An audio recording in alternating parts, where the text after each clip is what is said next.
앞서가신 주를 따라갑시다. 앞서가신 주를 따라갑시다. 아멘.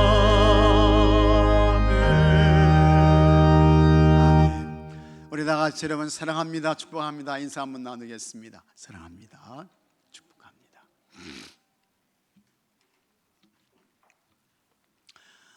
톨스토이는 러시아의 소설가이자 사상가입니다. 그가 쓴 소설로 부활, 전쟁과 평화, 죄와 벌 등 유명한 작품이 많습니다. 인간에게 큰 감동과 교훈을 주는 좋은 작품의 글들을 많이 남겼습니다. 그의 글 중에서 인간은 어떤 존재인가를 아주 실감나게 표현한 이야기가 있습니다. 어떤 나그네가 으슥한 산길을 걸어가고 있었습니다. 그런데 갑자기 뒤에서 한 마리의 사자가 입을 크게 벌리고 쫓아와요. 나그네는 위급함을 느끼고 있는 힘을 다해 도망가기 시작했습니다. 달리다가 돌에 걸려 넘어졌습니다. 벌떡 일어나서 달리고 또 달렸습니다. 있는 힘을 다해 앞으로 달렸습니다.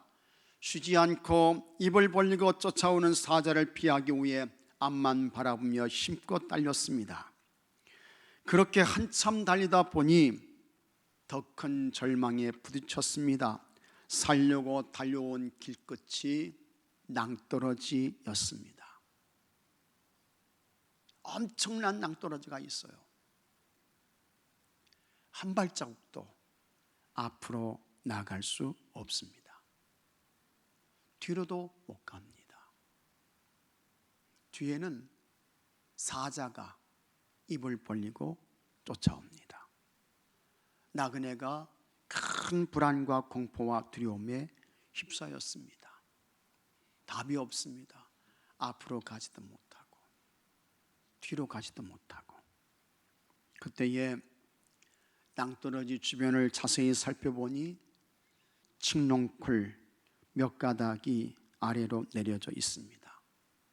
그것을 보고 나그네가 그 칡농쿨에 의지해서 한 발자국 한 발자국 낭떠러지 아래로 내려가기 시작했습니다.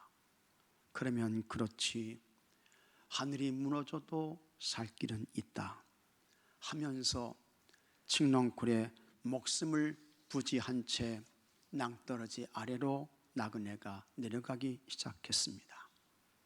그런데 여러분, 이게 또 웬일입니까?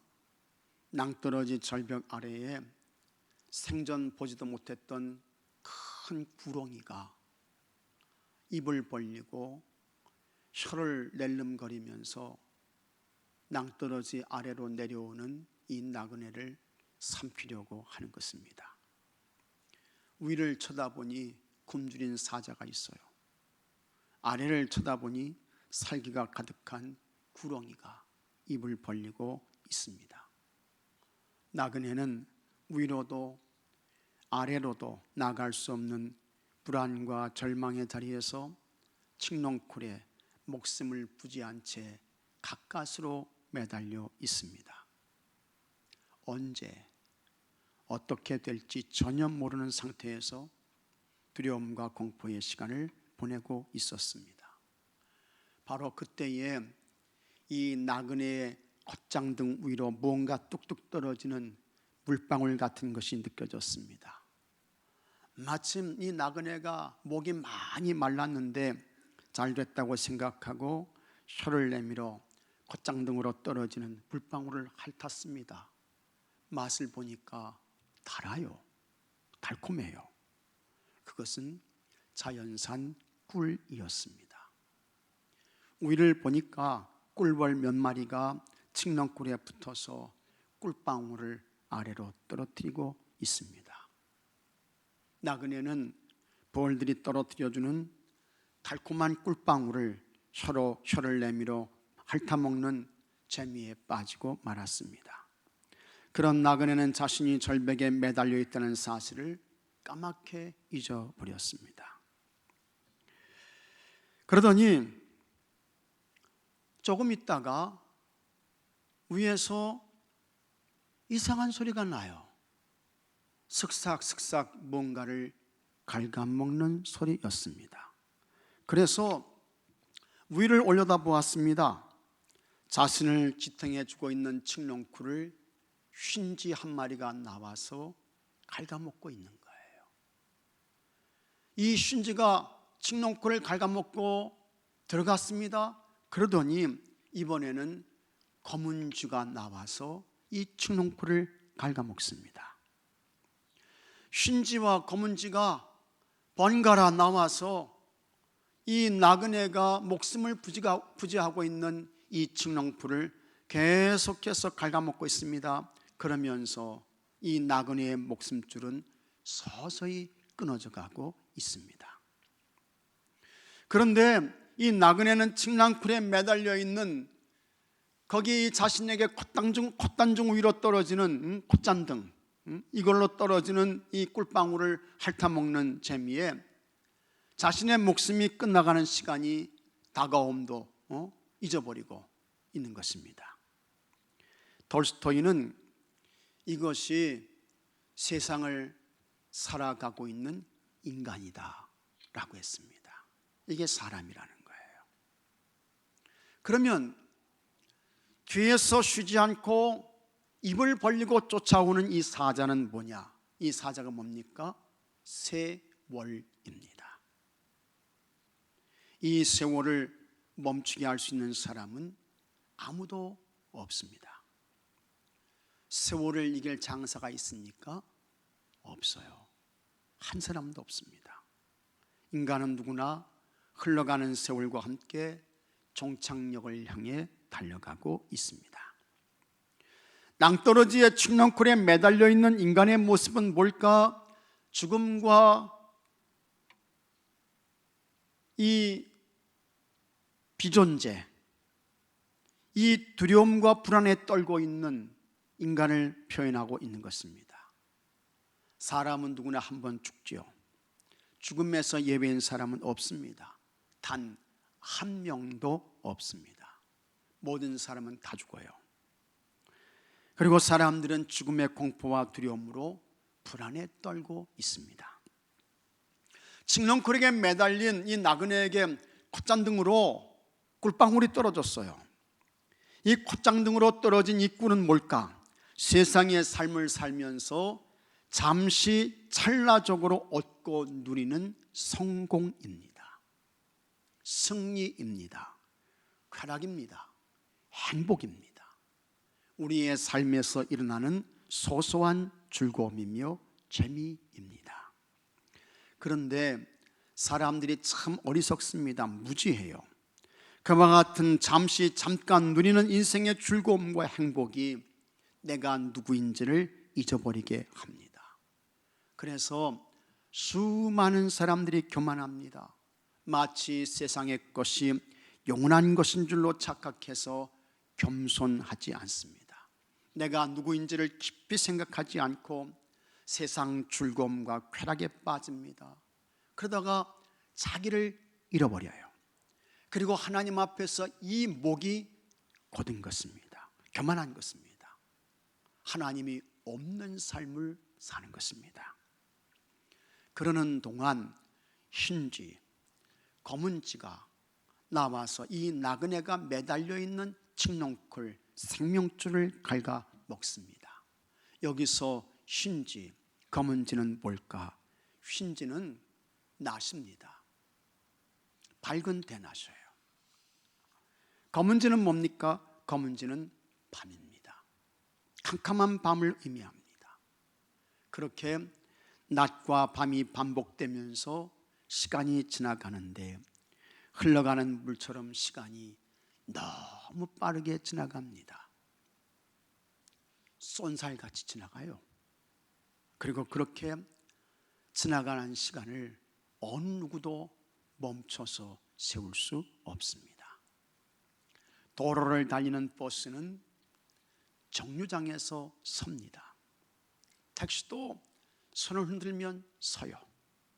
배는 항구에 정박합니다. 비행기는 공항에서 멈춥니다. 하지만 시간은 지금까지 단 한 번도 멈춤이 없습니다. 권세가 흘러가는 세월을 막을 수 있을까? 재물이 세월의 오고 감을 조절할 수 있을까? 안 됩니다. 그러므로 사람에게는 자기 생각과 의지에 관계없이 죽음의 시간이 점점 앞으로 다가오고 있습니다. 여기서 아주 중요한 문제가 있습니다. 인간은 죽음으로 모든 것이 끝나는 것이 아니라는 것입니다. 세상에서는 죽으면 죄를 저질렀어도 죽은 사람에 대해서는 어떻게 해요? 공소권 없음. 그것으로 끝납니다. 그러나 여러분, 하나님 앞에서는 아닌 것입니다. 죽음 후에 어떻게 될까? 하나님의 심판이 있습니다. 히브리서 9장 27절에 한 번 죽는 것은 사람에게 정해진 것이요 그 후에는, 같이 하겠습니다, 심판이 있으리니. 한 번 죽는 것은 사람에게 정해진 것이요 그 후에는 하나님의 심판이 있다는 것입니다. 때문에 하나님께서 우리에게 영혼을 주셨고 정신과 몸을 주셨고 시간과 재능을 주셨는데, 가정을 주셨는데, 또 일터를 주셨는데, 하나님께 주신 이 모든 것을 악하게 사용하면 안 됩니다. 불의하게 쓰면 안 돼요. 왜 그렇습니까? 하나님의 심판이 있기 때문입니다. 하나님께서 반드시 정산하십니다. 상급과 면류관을 주실 자에게는 상급 주시고 면류관 주시고, 징계하실 자에게는 하나님께서 징계하시는 거예요. 하나님의 창조를 거역하고 진화론을 신봉했던 생물학자 줄리안 헉슬리의 동생 얼독스 헉슬리가 자신은 무신론자라고 하면서 이렇게 말했습니다. 나는 세상이 무의미하기를 바란다. 무의미는 자유를 위해 꼭 필요하다. 내가 원하는 자유란 모든 경건함과 도덕적인 제약으로부터 벗어나는 것이다. 왜냐하면 도덕성은 성적인 자유를 반대하기 때문이다. 진화론을 추종하는 무신론자들, 하나님을 예배하지 않습니다. 하나님을 찬송하지 않습니다. 이 사람들은 성해방을 외쳐요. 동성애를 옹호합니다. 윤리적 삶을 마치 흙먼지처럼 취급합니다. 세상 사람들에게 너 하고 싶은 대로, 너 살고 싶은 대로 살아. 그게 인간다운 삶이야. 인간이 개, 돼지와 똑같다는 것입니다. 그러나 여러분, 인간은 결코 그런 존재가 아니에요. 아닌 것입니다. 하나님께서 세상의 모든 것을 창조하셨습니다. 창세기 1장 1절에 태초에 하나님이 천지를 창조하시니라. 그리고 하나님께서 제6일째 되는 날 사람을 만드셨습니다. 그것도 하나님의 모습을 가진 사람으로 사람을 만드셨습니다. 창세기 1장 27절에 하나님이 자기 형상 곧 하나님의 형상대로 사람을 창조하실 때 남자와 여자를 창조하시고, 이게 하나님의 창조의 섭리예요. 사람을 창조하실 때 남자와 여자를 창조하시고, 그 다음에 하나님께서 이렇게 남자와 여자를 창조하시고 그 사람 속에 하나님의 숨, 하나님의 호흡을 넣으셨습니다.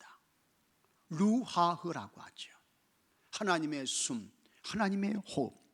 창세기 2장 7절에 여호와 하나님이 땅의 흙으로 사람을 지으시고 생기를 그 코에 불어넣으시니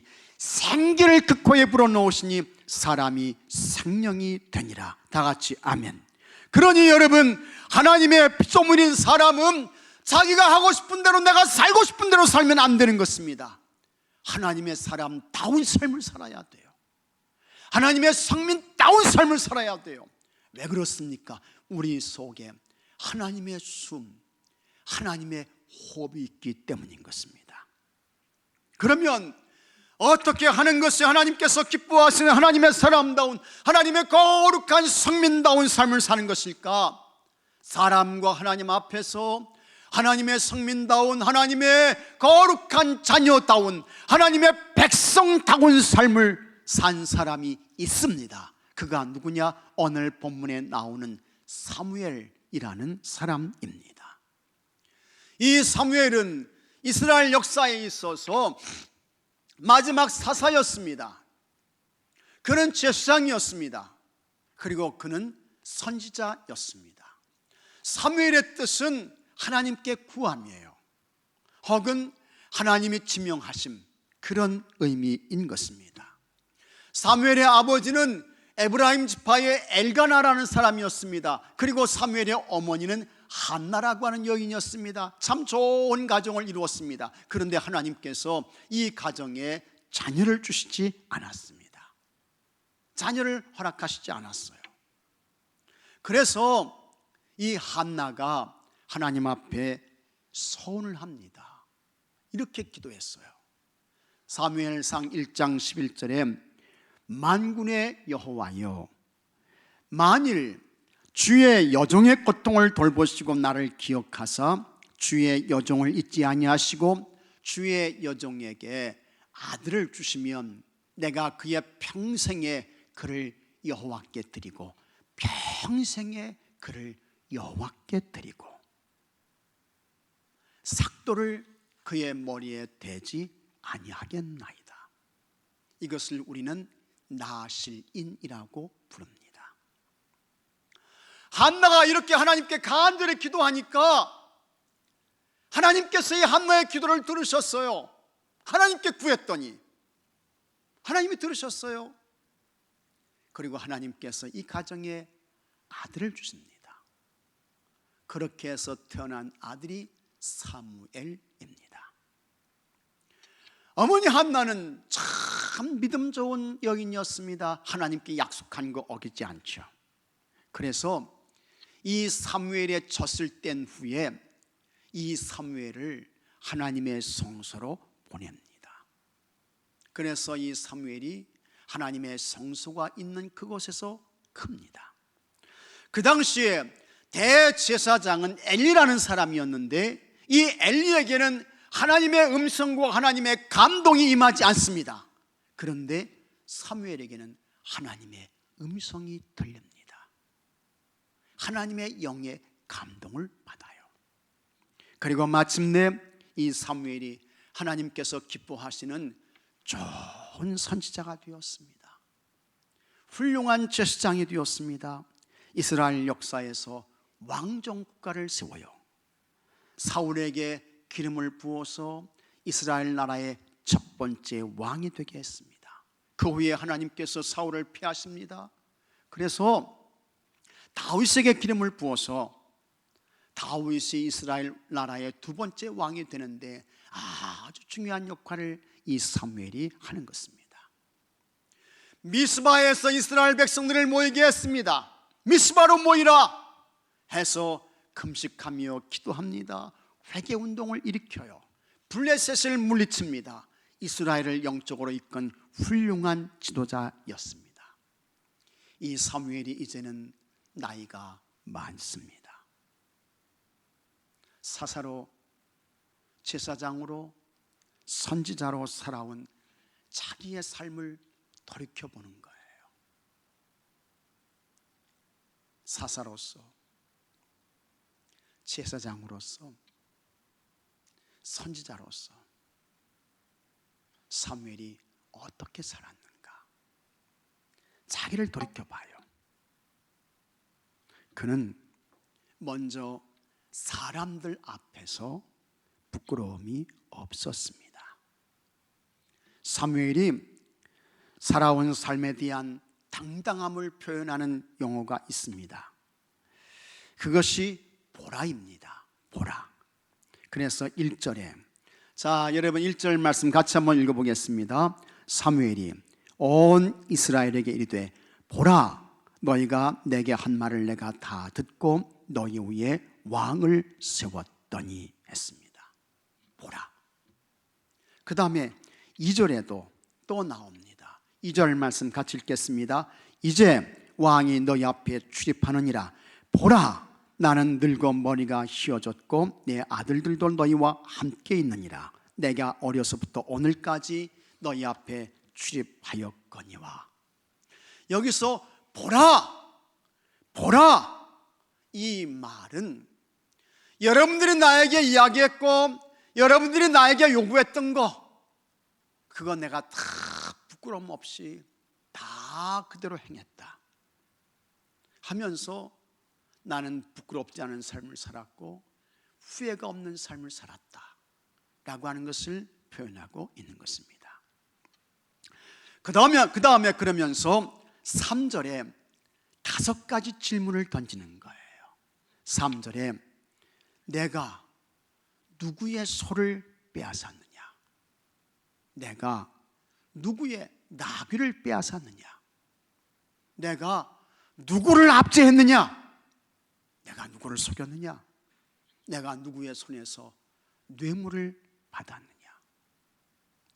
그리고 만일 이와 같은 일들이 있다고 하면 내가 다 갚아줄 것이다, 다 갚아줄 거야. 사무엘이 이야기하고 있습니다. 이와 같은 사무엘의 질문은 그가 지금까지 사사로, 제사장으로, 선지자로 살아오면서 윤리적 문제를 일으키지 않았다는 것입니다. 경제적 비리를 저지르지 않았다는 거예요. 권력을 통해 부정과 불법을 행하지 않았다는 것입니다. 지금의 권력자들처럼 지위와 권세를 악용해서 성적인 문제를 일으켜서 여성들을 추행하거나 폭행한 적이 전혀 없다는 것입니다. 이런 사무엘의 모습을 보면 지금의 지도자들, 권세자들, 돈과 재산이 많은 부자들과는 비교가 되지 않습니다. 비교가 안 돼요. 사무엘은 이스라엘 백성들에게 여러분들이 나를 볼 때 내가 부정과 불의와 불법과 윤리적인 문제를 일으켰다고 하면 여러분 나를 고발하시오, 고발하라고 말합니다. 그만큼 사무엘은 하나님 앞에서 사무엘은 사람들 앞에서 어떻게 해요? 깨끗했다는 것입니다. 정결했다는 거예요. 순결했고 흠이 없고. 그래서 그는 먼저 사람들 앞에서 당당하다라고 하는 것입니다. 자, 사무엘이 이렇게 말하니까 백성들이 사무엘의 소리를 듣고 다음과 같이 말했습니다. 4절 말씀 다 같이 읽겠습니다. 그들이 이르되 당신이 우리를 속이지 아니하였고 압제하지 아니하였고 누구의 손에서든지 아무것도 빼앗은 것이 없나이다 하니라. 맞습니다. 사무엘, 당신은 우리에게 흠이 없습니다. 잘못한 것이 없습니다. 윤리적 문제를 일으키지 않았습니다. 성적인 문제를 일으키지도 않았습니다. 당신은 정결합니다. 순결합니다. 흠이 없습니다. 하면서 모든 이스라엘 백성들이 사무엘을 인정하는 거예요.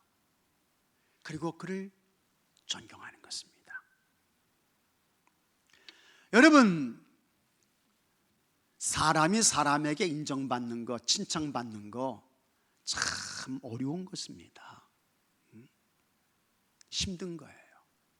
사람들은 조그만 흠이 있어도 그것 가지고 가장 부풀려서 공격하고 비난하고 그러죠. 그래서 칭찬받는 거 쉽지 않고 칭찬받는 사람 거의 없습니다. 거의 없어요. 그저 욕이나 안 먹으면 다행입니다. 혹 여기 계신 여러분들도 이 황 목사를 많이 비난하고 공격하고 욕하는 분들이 있을지 모르겠어요. 그래서 욕이나 안 먹으면 다행이다 이렇게 생각해야 되는데 사무엘은 모든 이스라엘 백성들이 그를 인정했습니다. 존중했어요. 그리고 존경했습니다. 우리는 하나님의 자녀입니다. 우리는 하나님의 거룩한 성민입니다. 여러분은 주님 몸된 교회의 성도입니다. 여러분들은 예수님의 지체입니다. 믿으시면 아멘 하시기 바랍니다. 믿습니까 여러분? 이와 같은 여러분 자신의 영적인 신분 잘 기억하시고 잊지 마시고 여러분 언제나 바르고 참되고 옳게 살아서 바르고 참되고 옳게 다시 한번요 바르고 참되고 옳게 이렇게 살아서 많은 사람들에게 인정받으시고 칭찬 들으시고 그래서 하나님께 영광을 올려드리시는 여러분들이 되시기를 축복합니다. 그 다음에 사무엘은 하나님 앞에서도 사람 앞에서 칭찬받았어요. 인정받았어요. 그는 하나님 앞에서도 참 삶이 정결했습니다. 5절 말씀 보면 사무엘이 백성에게 이르되 너희가 내 손에서 아무것도 찾아낸 것이 없음을 아무것도 흠을 찾지 못했다는 거예요. 아무것도 찾아낸 것이 없음을 같이 하겠습니다. 여호와께서도 너희에게 대하여 증언하시며 이게 참 중요한 말씀입니다. 여호와께서도 너희에게 대하여 증언하시며 그의 기름 부음을 받은 자도 오늘 증언하느니라 하니 그들이 이르되 그가 증언하시나이다 하니라. 사무엘의 사람들에게 나는 누구의 손을 취하지 않았습니다. 누구의 나귀를 빼앗지 않았습니다. 어떤 사람을 속이지 않았습니다. 압제하지도 않았습니다. 뇌물을 받지도 않았습니다. 그저 자기 말로 끝난다고 하면 그거는 자기 자랑밖에 되지 않는 거예요. 자기 의의를 스스로가 드러내는 거예요. 아무것도 아니죠. 그런데 먼저 사무엘은 백성들이 다 그를 인정했습니다. 당신은 흠이 없습니다. 존경합니다. 백성들이 다 인정했어요. 그리고 여기서 끝나지 않고 이제는 하나님께서도 자신이 그렇게 살아왔음을 증언해 주신다는 거예요. 하나님이 아신다는 거예요. 하나님께서. 그러니 그 정도로 사무엘은 삶이 정결했습니다. 하나님 앞에서 순결했어요. 사무엘이 하나님 앞에서 정말 훌륭한 삶을 살았던 것입니다. 어떤 사람이 있습니다. 이 사람은 돈이 많습니다. 서울에 있는 100평 아파트에서 살아요. 그 다음에 비싼 벤츠 승용차를 탑니다. 은행 통장에는 몇십억 원의 예금이 있고요. 그 다음에 부동산도 몇백억입니다. 이런 사람들을 향해서 뭐라고 이야기를 합니까? 그 사람 참 잘 살더라. 대부분의 사람들이 이렇게 말합니다. 그러나 여러분 이 말은 틀린 말입니다. 좋은 차, 좋은 집, 큰 땅을 가진 사람을 부자라고 하는 것은 맞습니다. 하지만 잘 산다는 것은 옳지 않습니다. 부자라고 해서 잘 산다고 말할 수 없습니다. 잘 산다는 것이 여러분 돈과 관계가 있습니까? 집의 크기와 관계 있습니까? 지위와 관계 있나요? 그렇지 않습니다. 그 반대도 마찬가지입니다. 돈이 적고 월급이 적고 집이 없으면 그 사람 참 못 산다고 말하죠. 그러나 이 말도 옳지 않습니다. 돈이 없고 월급이 적고 집이 없으면 그 사람 가난하네 라고 말하는 것은 맞아요. 하지만 못 산다는 것은 틀린 말입니다. 왜냐하면 가난해도 하나님 앞에서 잘 살 수 있어요. 부자여도 못 살 수 있습니다. 그래서 잘 사는 인생, 못 사는 인생은 소유로 결정되는 것이 아닙니다. 집 크기로도 아닙니다. 통장 잔고로 아니에요. 좋은 차로 번거롭나지 않습니다. 성경이 말씀하는 영적 기준이 있습니다. 하나님 앞에서 하나님이 주인이 된 삶을 사는 거예요. 하나님과 항상 동행하는 것입니다. 하나님 말씀 따라서 하나님께 붙잡혀 살아요. 이 사람은 하나님 앞에서 영적으로 잘 사는 삶인 것을 믿으시기 바랍니다. 여러분들이 이렇게 사시기를 주의 이름으로 축복합니다. 이렇게 사셔야 돼요. 그러나 하나님이 안 계시면 소유가 많은 사람은 단지 뭡니까? 부자밖에 안 되는 거예요. 그거 잘 사는 거 아닙니다. 예수님은 이런 사람들에 대하여 모래 위에 집을 지은 것과 똑같다. 예수님 그렇게 말씀하셨습니다. 사무엘은 그의 인생 마지막 설교에서 하나님께서 자신의 삶에 대한 하나님이 증인이 되신다.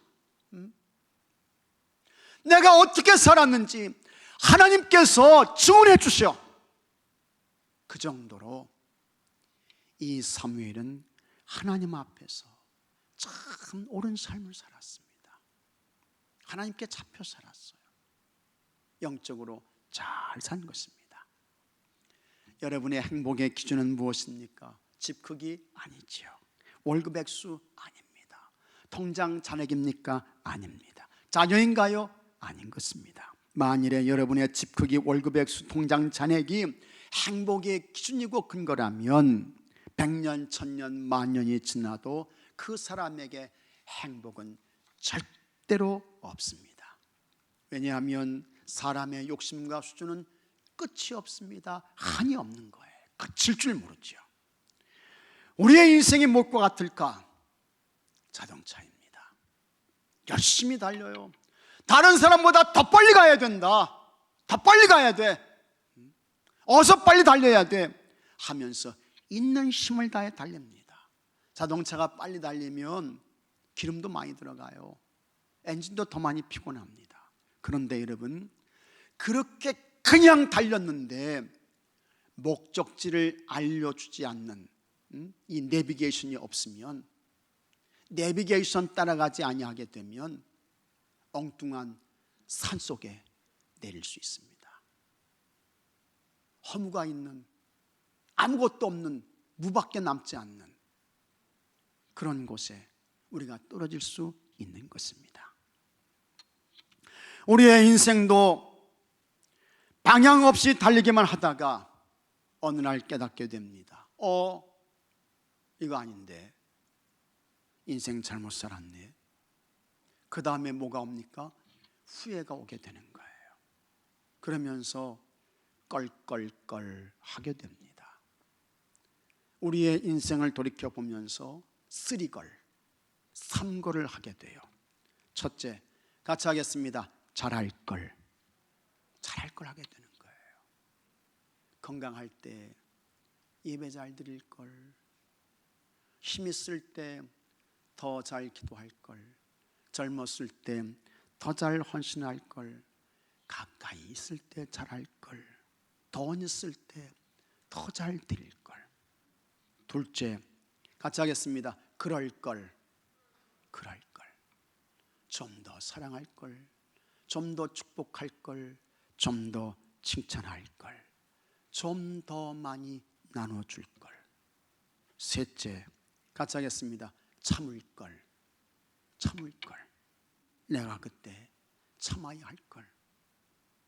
내가 그때 참았으면 지금 이러지는 않을 건데, 조금만 인내했다면 하면서 3걸, 3걸을 찾게 되는 것입니다. 그러나 3걸을 찾을 때는 이미 시간이 지나갔어요. 기회가 지나갔어요. 그때 3걸을 찾으며 후회합니다. 하지만 후회해도 소용이 없는 것입니다. 사무엘은 후회가 없었습니다. 하나님 앞에서 사무엘이 어떻게 살았는지는 하나님께서 증언해 주신다는 것입니다. 지금도 많은 사람들이 자신이 살아온 삶에 대하여 후회합니다. 인생이 영원할 것처럼 살다가 죽음이 안 올 것처럼 알았는데 어느새 정말이 그 앞으로 다가왔습니다. 그때에 남는 것이 후회밖에 없다고 하면 그 사람은 하나님 앞에서 인생 잘못 산 것입니다. 사무엘은 하나님 앞에서 살았습니다. 그는 모든 일에 하나님을 의식했고 하나님께 대하여 부끄럽지 않게 살았습니다. 그의 삶을 하나님께서 증언해 주신다고 했습니다. 여기 계신 여러분들도 사무엘처럼 하나님을 의식하며 하나님 앞에서 영적인 바른 삶을 살아서 하나님께서 너 참 내가 기뻐하는 복된 삶 살았다, 귀한 삶을 살았구나, 하나님께서 증언해 주시는 그와 같은 은혜가 여러분들에게 있게 되기를 바랍니다. 다 같이 기도합시다. 사랑과 은혜의 하나님 아버지, 우리가 사람과 하나님 앞에서 바르고 참되고 옳게 살게 하여 주시옵소서. 그래서 후회밖에 남는 불행한 인생 되지 않게 하여 주시옵시고, 사람들에게 칭찬과 존경을 받으며 하나님께서도 증언해 주시는 아주 귀하고 복된 거룩한 삶으로 남는 모든 주의 성도들 되게 하여 주시옵소서. 그래서 하나님께 영광이 되게 하여 주옵시고 자신에게도 큰 기쁨이 되게 하여 주옵시고 많은 사람들에게도 좋은 영향력을 끼치며 또 아버지 좋은 감동을 줄 수 있게 해 주시옵소서. 우리 주 예수 그리스도 이름으로 기도하옵나이다. 아멘. 이 시간 주에게도